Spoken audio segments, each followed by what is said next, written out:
Welcome to Tracing Your Family Roots. My name is Arlene Sachs, and this is Chuck Mason. And today we're going to talk a little bit about the importance of understanding your history when you're doing genealogy, and how you can totally misunderstand things if you don't understand the setting in which you might find something. Genealogy is a lot more than just the names. You want to know about the people and what was going on then. Chuck, do you want to start by saying something? One of the things we talked about as we were talking about this is knowing particularly the history with like boundary changes and things like that, because if you don't know when a boundary changes, you may be looking in the wrong place. A number of years ago, I was researching a family for some articles I was doing up in Gloucester County, New Jersey, and they lived in Woodbury, which is the county seat and has been since the county was founded. It was an original county founded in the 1600s. And I was looking for this family in the 1870 census, back in the days before we had Ancestry and lots of online indexes. So I was literally doing the line-by-line search through the microfilm, and I was looking for the section on Woodbury, the county seat. Could not find it on the microfilm, and eventually gave up.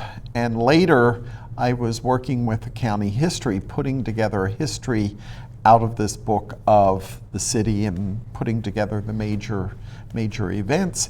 And all of a sudden, I realized that prior to 1874, Woodbury was not an incorporated city, and it was part of Deptford Township. So that's why I couldn't find the family in the census. When I knew that information, I went to the section of the census with Deptford Township and then you found them quite easily. So well, you have to know the boundary changes and that part of the history. I have another example like that. And again, this is pre everything being online. My ancestor was born in Balbrun, France. And I've actually found it on the Mormon microfilms in those days under Elsass, which is E-L-S-A-S-S, which is the German name for that area, because in the years I was looking for it, which was the late 1700s, it was part of Germany. And now it's under Elsass, the French, A-L-A-S-C-E or something. If you look online now, you'll find it under either one. But that's another case of understanding where things were. And you're mentioning an area of the country there, the continent there of Europe, where there were lots of boundary changes, and Germany claimed portions of so many of the different countries that we know today, that it's important to know when that was going on, what they were claiming, so that you'll know where to find the records. I remember, this was some years ago, we talked to a man that worked in the map department of Library of Congress, and he said, if somebody comes in and asks for a town, he could almost tell you what country it was at that time by the pronunciation, or what because he was really familiar with Eastern Europe, and because you could live in 3 or 4 countries in your lifetime and never move out of your house. Yeah. And so you need to know where you're going to find those records. Might be in whatever country they were, they might be in the current country. You don't really know. And another totally different reason for understanding your history is a letter that I read. A daughter's writing to her father, I can't come right now, I'm doing the wash. What? And it turned out, as it happened, my mother, 40 years after that letter, still had this, and you didn't have to be rich, because her father certainly wasn't. A girl from the country came to the house.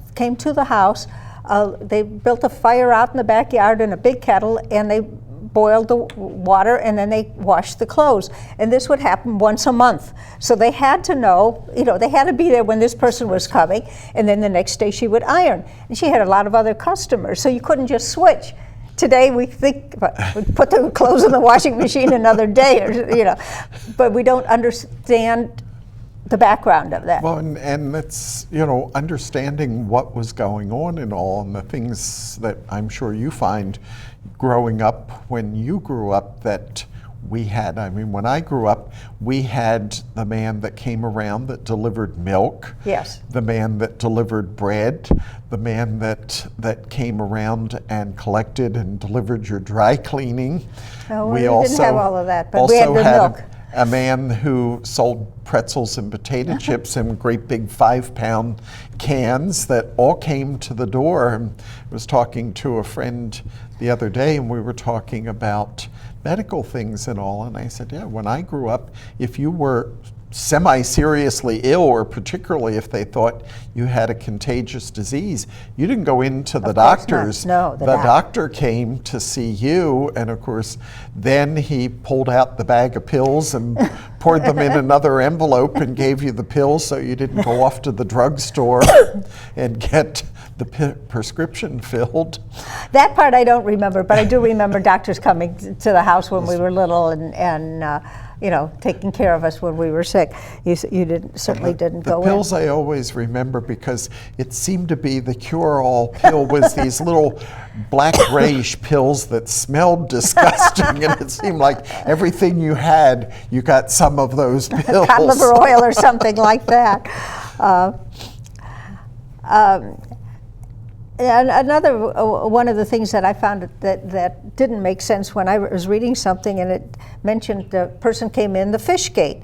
Well, my editor, when I was writing, says, "You've mistranslated this." I said, "No, I haven't mistranslated it. I don't know why, but this word is fish." Well, it wasn't until I spoke to a historian in Mainz that she said, "Oh, this was a gated city, and the fish came in that gate. That's why it was called the fish gate." Well, and that's the thing, you have understanding the various things about towns and where things were located. I mean, particularly in big cities years ago, you had certain ethnic neighborhoods, and you had certain things that might be in a particular place at a particular time, and that's part of understanding that whole history. One of the things that I was just recently doing was reading the National Genealogical Society's quarterly had an article, and the author was writing about a man's military service in the Revolutionary War. And he had claimed that he had served from shortly after Lexington and Concord right up to Cornwallis surrendering at Yorktown. And unfortunately, Revolutionary War records, there have been lots of losses, so his whole service record wasn't there. There were bits and pieces, so she had to take that part of it, she had to combine it with the history of the unit that he served in and other things and other records about other people, but she took the history part of it with the unit, and from that she was able to prove, well, his unit did not exist until this time, so therefore he couldn't have been in this battle, and they were serving over here during this particular battle here, so they couldn't at the same time be over another place in a battle. One of the other things she found was he was claiming to be at another major battle, and he was in the hospital. That part of his records survived and proved that. So, but if the whole article, when I got done, I thought if she didn't have this history of the unit, it would have been very hard to prove the point that he's saying he served for over 6 years, when in fact he didn't quite make it to be eligible for bounty land, although his commander did fudge the records a little bit, so he did actually get bounty land. But had she not explored the history of that unit, she would have missed some major points just taking his word. Are you sure he was in that particular unit? Yes, and it was a case of she went through to prove that it wasn't a case of 2 or more men in the same area with the same name. Yeah. So she went through the whole thing that yes, he was definitely in the unit. That was some of the records that did survive, both at the federal level, but also at the state level where the militia unit was originally raised. Well, and another thing that we need to look at, or something that helps you find the history, is the special interest groups that exist on a society level and on an internet level.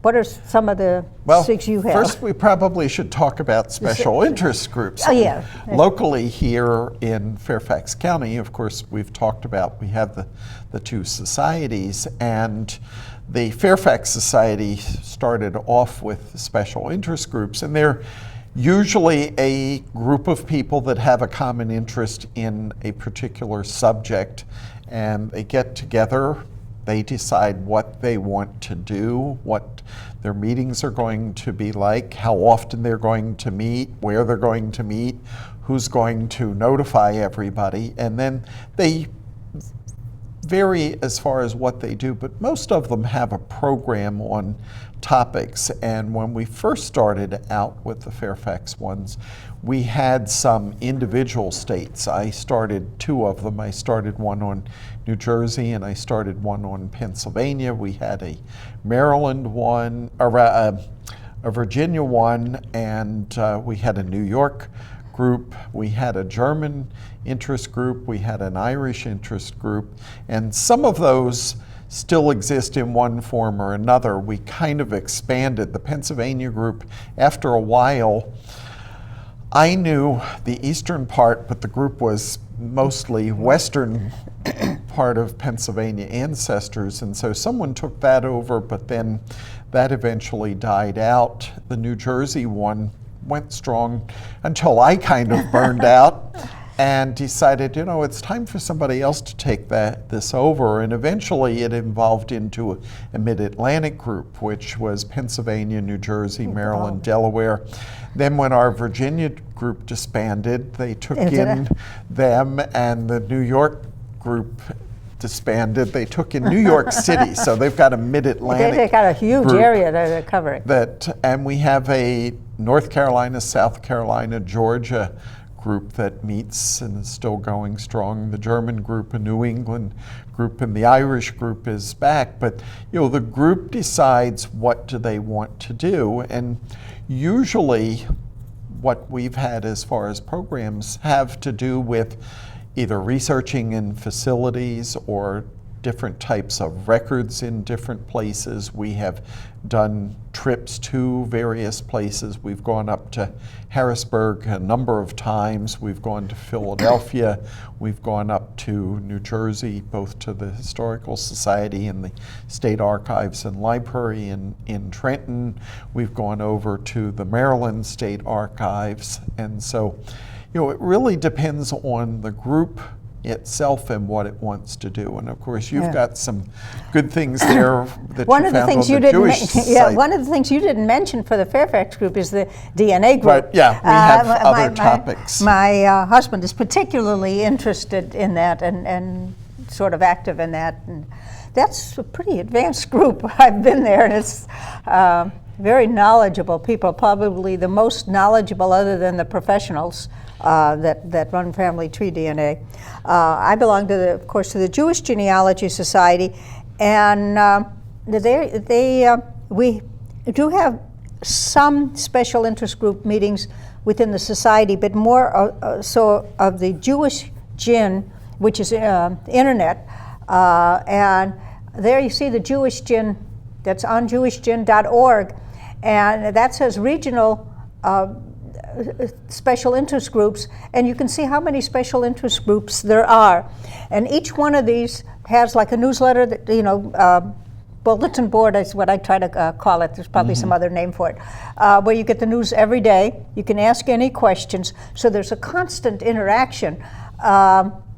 Plus they meet personally, generally, once a year at the international conferences. So you do get to physically meet the other people, at least those that come to the conference, and they will often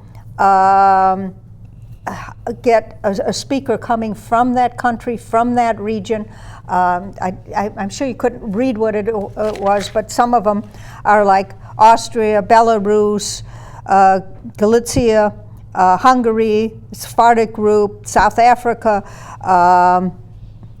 some that I can't pronounce at all. It was WARSZAW,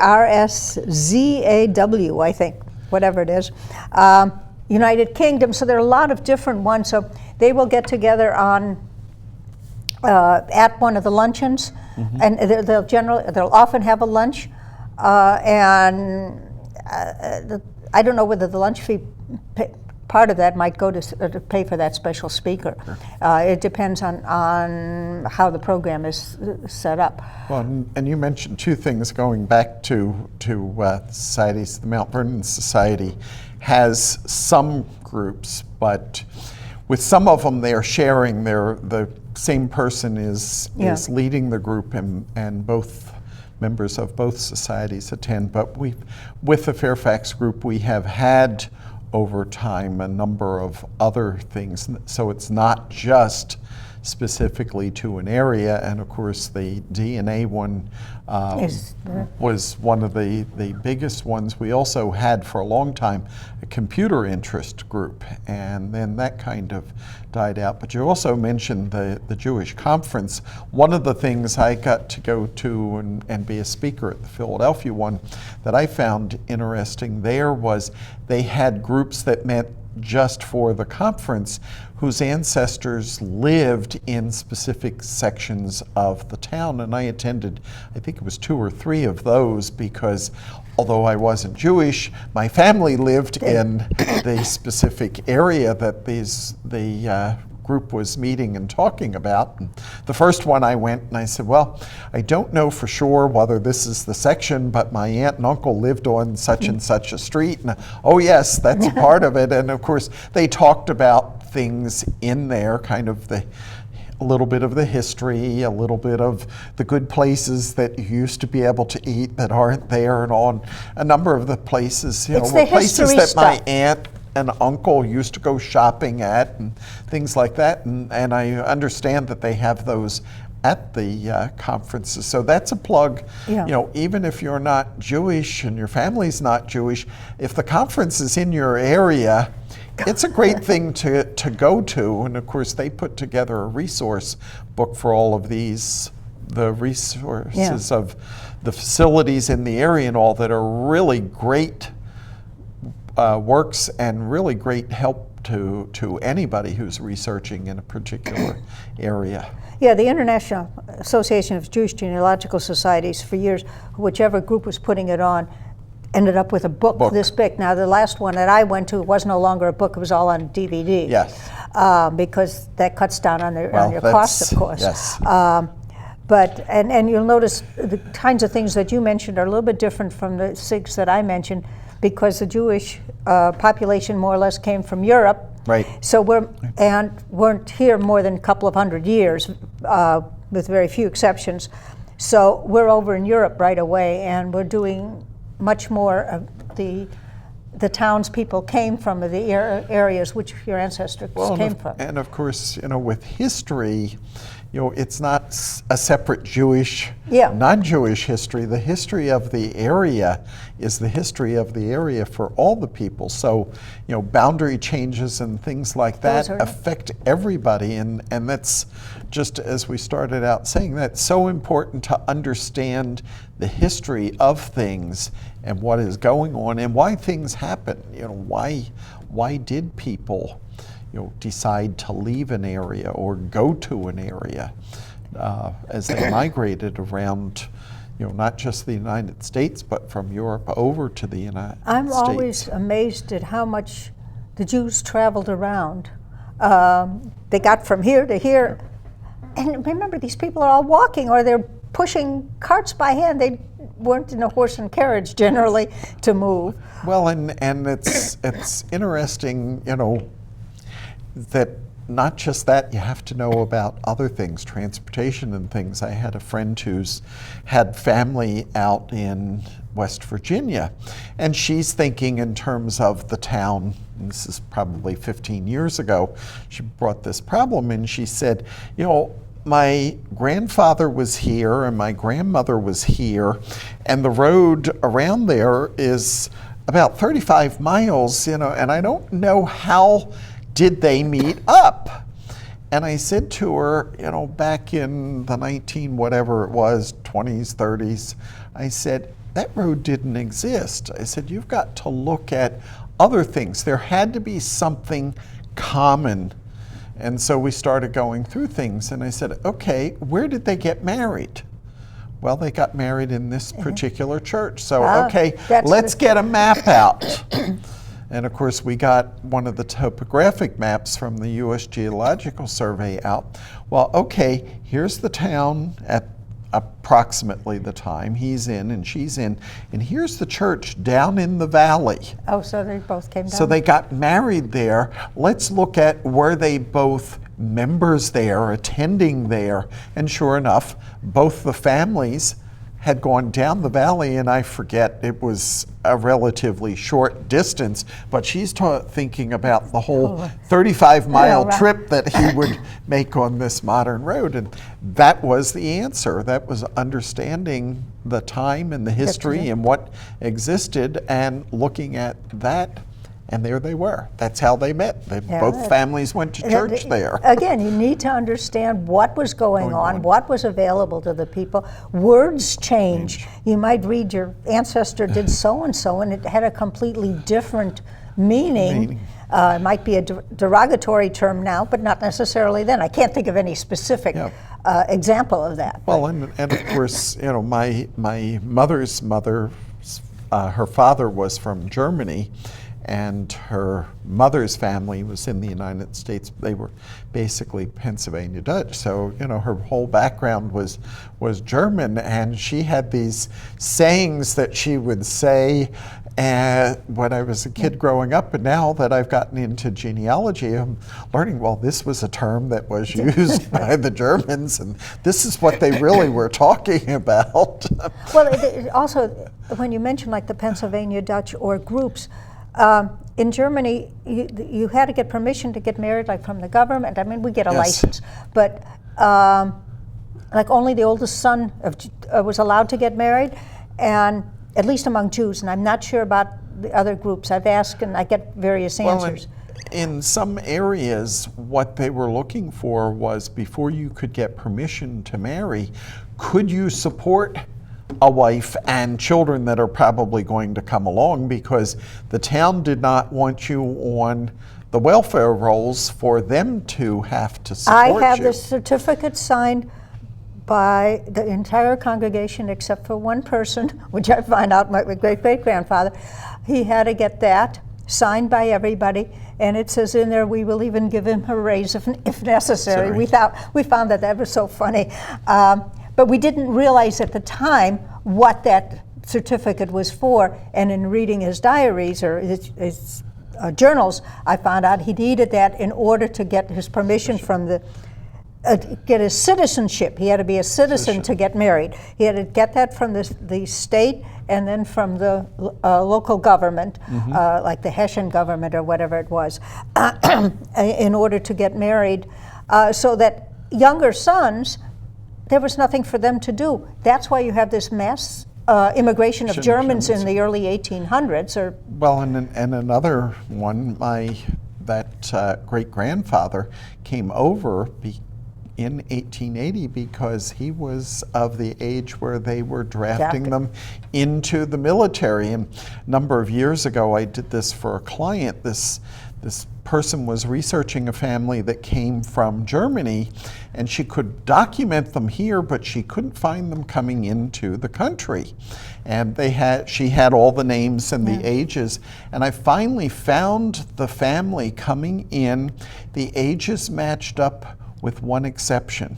The oldest child was Christopher here in the United States, and he was 18. On the passenger list, he was a female, Christina, who was 18. And so our speculation was, did he actually, to get out of Germany, dress as a female? Because if he was a male going out, he would not have been allowed to leave. In fact, it was, kind of iffy that they would have let the next youngest brother go, because he was 17, getting close to being 18. So again, that's part of history And of again, knowing you those don't know things. that for sure, or did somebody just make a mistake? I saw on the Mormon church records where somebody was indexing death records or something, or people that were taken from Frankfurt. My aunt's name was Tony, T-O-N-I. This was the And it was- passenger record saying Christina and listing as a female. But in the Mormon record that I saw, which I don't know, it doesn't seem to be there anymore, her name was T-O-N-I. Whoever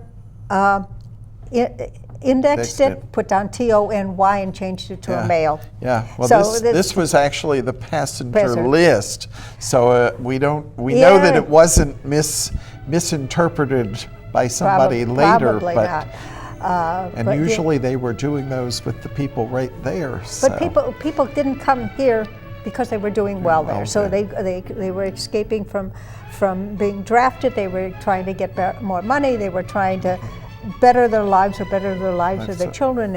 And it was certainly hard for the immigrants. In fact, I just recently read a novel about that, how difficult it was. Some of the things that I really didn't realize that was happening to these people as they came here. And again, you've got to put that into context when you read about these early Americans, whether it was the 1900s or the 1800s, of how they were treated and how they couldn't even use it was the Hull House, the